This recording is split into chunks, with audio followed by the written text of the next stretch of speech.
غزلية بعنوان يكفيني غرامك بس، كتب كلماتها الشاعر المعروف أبو علي أحمد الظاهري، يهديها إلى شركة العمر، من أداء والحان الشاعر أبو شاب الخليل. على والليل عسعس وطيفك يا الغلا نسناس، يا فل يا نرجس انت نغمة الحاني، والعين من فرقتك عميت وجاه الماس، والطرف طول الليالي بات سهراني، من فرقتك ما قدرت ارتاح واتنفس، أسامر النجم واشكي له من أغباني، أسامر النجم واشكي له من أغباني. الليل عسعس وطيفك يا الغلا نسناس، يا فل يا نرجس انت نغمة الحاني، العين من فرقتك عميت وجاه الماس، والطرف طول الليالي بات سهراني، من فرقتك ما قدرت ارتاح واتنفس، أسامر النجم واشكي له من أغباني،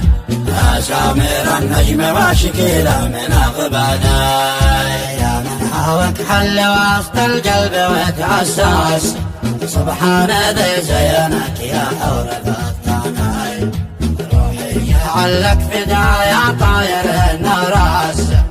رغم أنا الواشيل معدوم وشاني، يا ليتي وانا وصلك وامسك يدك والماس، وعانيقك واحضنك واحب لا وقالي، وازال في مشيتك لو واقف الملباس، نهبت قلبي وحبك هيا شجاني،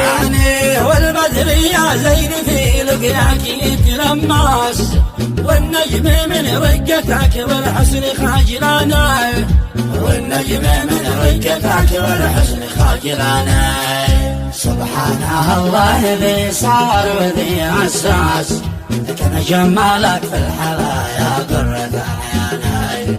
يا راحة الروح عمري فيك عالناس، والروح لك عن دمعة بدل حدراني،